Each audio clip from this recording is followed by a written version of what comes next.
These are the most relevant news or gossip about what happened during the month in the world of anime, manga Japan, or the otaku community. A recent statement from the Association of Japanese Animation, AJA, has put the spotlight on the controversial flat fee model that some global streaming platforms, including Netflix, employ to distribute anime. According to the report by the AJA, which represents more than 90 companies in the industry, the practice of not paying additional royalties regardless of the success of the series is affecting the revenue potential of the works and those involved in their creation. The report, submitted to the Japanese government's Agency for Cultural Affairs, does not mention Netflix directly, but does mention a global distribution provider that pays only flat fees. This payment method, based on flat fees with no additional royalties, is maintained regardless of the success of the work on the platform, a practice that limits the profits of rights holders when the content becomes a hit. According to the AJA, moreover, payments are made piecemeal throughout the contract, which affects creators who rely on a steady revenue stream. Netflix confirmed this payment model in its recent earnings report. Ted Sarandos, CEO of the company, commented that the fixed payment favors both creators and the platform,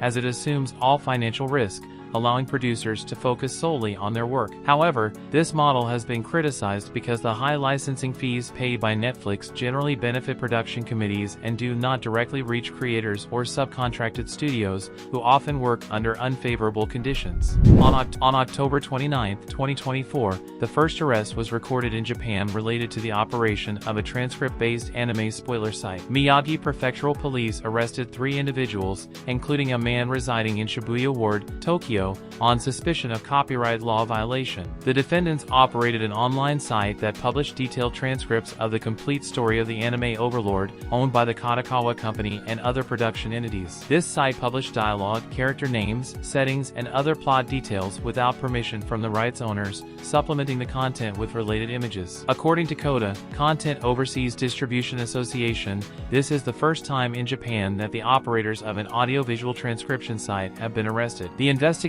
revealed that the group was illegally generating advertising revenue through the distribution of this detailed content, attracting a large number of visitors to the site. The United Nations (UN) recently issued a report expressing concern about the role that certain Japanese cultural products, such as anime, manga, and video games, could play in promoting gender stereotypes and sexual violence. This report, entitled Concluding Observations on the 9th Periodic Report of Japan, was presented by the Convention on the Elimination of All Forms of Discrimination Against Women this week and analyzes Japan's progress on gender equality and elimination of stereotypes. In the report, the UN highlights that despite the Japanese government's efforts to combat gender stereotypes, patriarchal attitudes and sexist portrayals persist in various media, including television, the internet, and specifically in entertainment products such as anime and manga. The committee notes that these media could reinforce negative stereotypes and indirectly contribute to gender-based violence. In addition, the committee recommended that the Japanese government implement more effective measures to address these problems,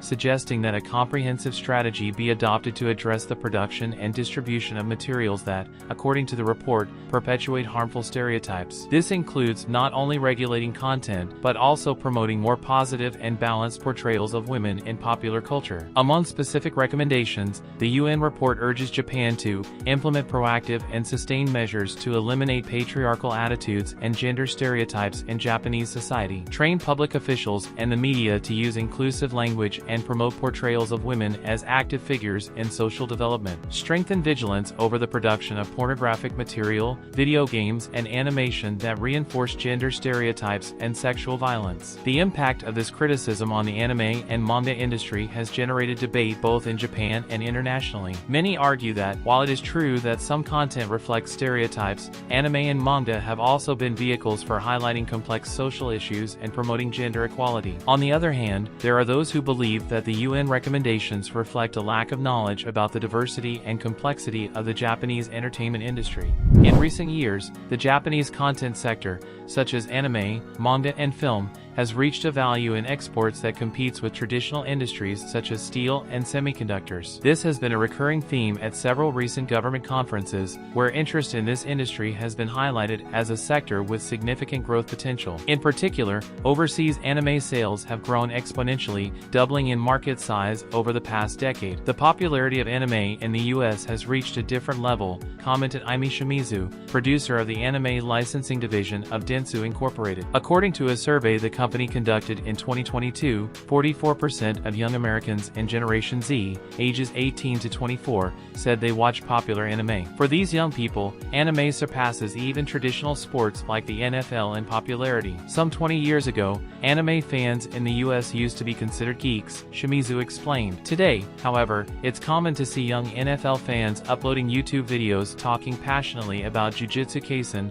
and celebrities like Ariana Grande declaring their love for anime. Generation Z is open to a lot of things. Many in the US identify strongly with the growth of the My Hero Academia protagonist, Shimizu added. A recent Dentsu survey in 9 countries confirmed the popularity of anime in all regions. According to the Japan Animation Association, the anime market reached a value of 2.92 trillion yen in 2022, doubling in size compared to a decade ago. This growth has been driven mainly by streaming services. Taiki Sakurai, CEO of Japanese production company Salamander Pictures and former anime production supervisor at Netflix, noted that the availability of anime on streaming platforms allowed more people to sample it at no additional cost, thus discovering its appeal. The COVID-19 pandemic also encouraged an increase in anime viewership, as many people spent more time at home. Anime is seen as universal, without a cultural barrier, Sakurai explained. It doesn't try to suit the tastes of foreign audiences, and that makes it even more appealing in different countries. For her part, Chen Yen,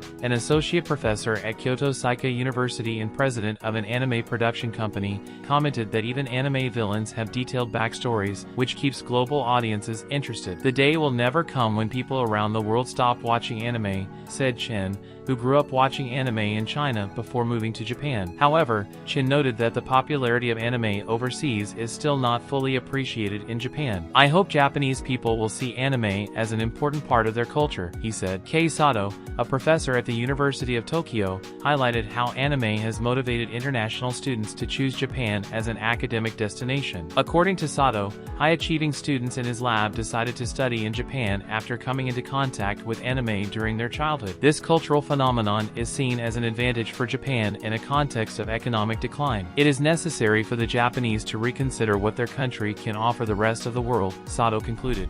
A curious incident has gone viral in networks, where an American soldier was photographed carrying a huge stuffed animal of Frieren, the protagonist of the anime So-So no Frieren, as if it were part of his equipment. In the images, shared by the soldier himself, he is seen in various activities and places of service accompanied by this cute character, which has generated sympathy and laughter among the anime community. Ken Akamatsu, renowned author and member of the Japan Chamber of Counselors, has reported the closure of Manga Library Z, a manga reading platform that for 14 years provided free access to out-of-print works, funded primarily through ad revenue and premium subscriptions. The reason for the closure is because the payment processing company decided to cancel all available payment methods, including credit card transactions, leaving the platform without sufficient revenue to continue operating. Akamatsu explained that the platform relied on subscription payments to maintain servers and other costs. However, the payment company suspended all transaction methods, affecting even payments already made, leaving Manga Library Z in an untenable financial situation. Unable to operate solely on residual income from BitCash, the only payment method still functional, the Manga Library Z team determined that shutting down the site was the only viable option. This situation has sparked concern both in creative circles and among users, who fear that this type of restrictions could be replicated on other platforms, affecting freedom of expression. Users on social networks expressed their concerns, pointing out that the veto power of payment companies jeopardizes access to various forms of content. Some comments suggest that these methods of economic pressure could limit the publication of politically or socially controversial content, which represents a serious risk to freedom of information. Video game creator Yoko Taro, known for his work on the Drakengard and Nier franchises, also joined the debate, noting that the veto power of payment processors can extend to multiple content sectors and expressed concern about the growing ability of these companies to control what users can consume. Other manga, video game, and anime industry supporters see this as a crack in creative freedom, warning that these types of actions could end up affecting all types of creators, from illustrators and writers to VTubers and video game developers. The closure of Manga Library Z represents a major blow to readers and to advocates for freedom of expression in the digital age. As one of the first sites to offer out-of-print manga for free and legally,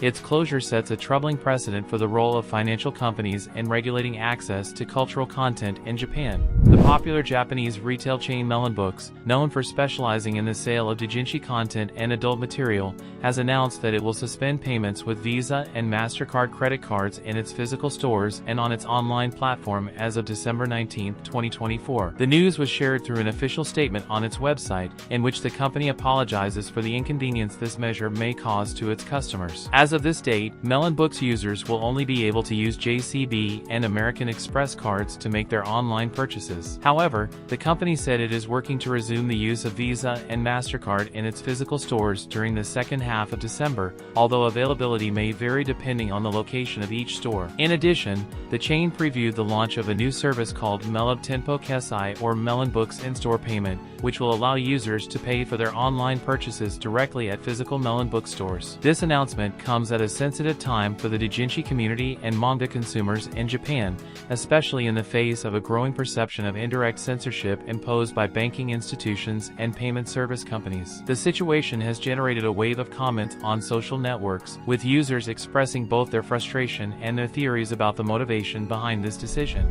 A recent article published by The Economist analyzes the meteoric rise of anime as a cultural phenomenon and its transformation from a niche product to a global industry. What was once considered an entertainment limited to a narrow audience has evolved into an economic and cultural powerhouse with hundreds of millions of fans worldwide. The article begins by highlighting a peculiar moment at the recent Olympic Games. After winning gold in the 100 meters, American sprinter Noah Lyles made a hand gesture that was immediately recognized by anime fans as a reference to Dragon Ball, one of the genre's most beloved franchises. This homage reflects the reach of anime, which is no longer just a Japanese product, but a global phenomenon that connects millions of people. The impact of anime is reflected in impressive figures. In 2023, the Japanese animation industry reached record revenues of 339 billion yen, about $2.3 billion, with almost half of its earnings coming from overseas. Streaming services such as Netflix have been key to this expansion, racking up more than 1 billion views of anime titles in 190 countries over the past year. Productions such as Demon Slayer and My Happy Marriage stand out among the most watched.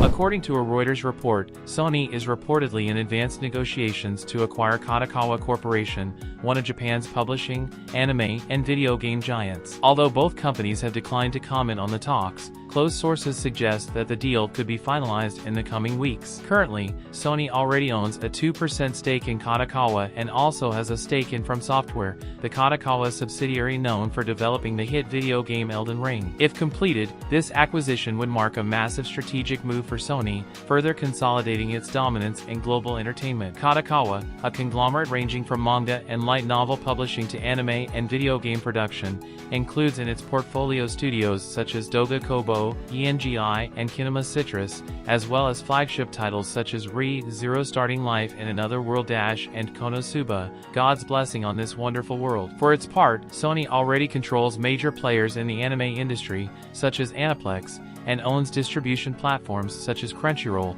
which this year surpassed 15 million paying subscribers. This acquisition, if completed, would mean that Sony would have access to a vast catalog of intellectual properties and a network of studios covering a large part of anime and video game production in Japan. Recently, a photo posted by cosplayer Nuamaya Mibit went viral and has generated an intense debate on social networks. In the image, Mayo appears in costume and accompanied by her husband and baby, enjoying a family dinner together. Despite the family's endearing appearance, the photograph sparked a wave of comments due to criticism of the husband's appearance, whom several users described as unattractive. The opinions of internet users have been varied, and the situation escalated quickly when some began to compare the cosplayer, noted for her beauty and elaborate costumes, with her husband, who did not fit the stereotype that some expected. However, Mayo did not hesitate to defend their relationship and responded with a touching message: "Thank you for your blessings. That day was my husband's birthday. I also hope everyone can find their own love and become happier and happier." Kadokawa Corporation, one of the most influential companies in the manga, light novel, and anime sectors, has confirmed that Sony Group Incorporated has expressed interest in acquiring it. In an official statement, Kadokawa stated, "There are some articles about the acquisition of Kadokawa Corporation by Sony Group Incorporated. However, this information has not been announced by the company. We have received an initial letter of intent to acquire shares of the company, but no decision has been made. If there are facts to be announced, we will do so in a timely and appropriate manner." The possibility of Kadokawa Kadokawa becoming part of Sony has generated intense debate in the fan and pundit community. Kadokawa is a central pillar in the production and distribution of Japanese cultural content, ranging from manga and light novel publishing to anime and video game production. Iconic titles such as Re:Zero, Konosuba, and Overlord have emerged under the Kadokawa umbrella, making its acquisition a significant impact on the industry. Sony, which already dominates key sectors through its subsidiary Aniplex and its majority stake in services such as Crunchyroll and Funimation, could further consolidate its influence in the global anime market. This prospect has raised concerns about a possible monopolization of the industry, limiting creative and editorial diversity. Critics express concern about possible westernization and censorship of content, citing the cultural adjustments Sony has applied to its video games and anime in the past. Consolidation of this magnitude could also lead to less competitive practices, affecting both creators and consumers. Kondo Akihiko, the Japanese man who gained worldwide notoriety in 2018 by symbolically marrying virtual idol Hatsune Miku, has revealed that love was not his primary motivation for the ceremony. In recent remarks, Kondo explained that his marriage to the virtual star was part of a deliberate effort to challenge the boundaries of what is legal but socially controversial in Japan. Recently, an anime-style video created entirely with artificial intelligence has caused a sensation on social networks for its spectacular visual quality and fluidity of animation. The creator, known as Naejiko AI Creator, shared this preview on his Twitter account, describing the improvements of the new AI version V2 1.5. In his post, Naejiko noted that the update introduces significant improvements, greater variety of styles, better handling of distant shots and intricate movements, greater depth and fluidity in scenes. The video was produced in 720p resolution using automatic mode, although the tool already supports 1080p quality. According to the creator, the performance in anime style surpasses any other AI at the moment. The adult manga author known as Yumaki Banana has captured the attention of social networks after dabbling in the cosplay industry. Famous for her netterer-themed stories, a subgenre that explores infidelity and love triangles in explicit situations, Yumaki Banana not only stands out for her skills as a mangaka, but also for her physical attractiveness. Recently, she shared a photograph in which she appears in costume as the Dark Mage Girl from the Yu-Gi-Oh! Anime and manga series, one of the most popular and recognized female characters of this franchise, with hundreds of fans commenting on her excellent characterization and, in particular, on her physical attributes. In the photograph, Yumaki Banana appears in the classic costume of the Dark Magician Girl, although, true to her style, she has censored her face to maintain some privacy. The author joked in the post, commenting, "I thought about doing a Master Duel broadcast with this Dark Mage Girl cosplay, but considering the chest looks like it's about to explode, I'll think better of it." Her followers were quick to react, showing support and amazement at her striking appearance. These were the most relevant news of the month. Thanks for watching until the end. Don't forget to check the other videos of the channel. Until next time.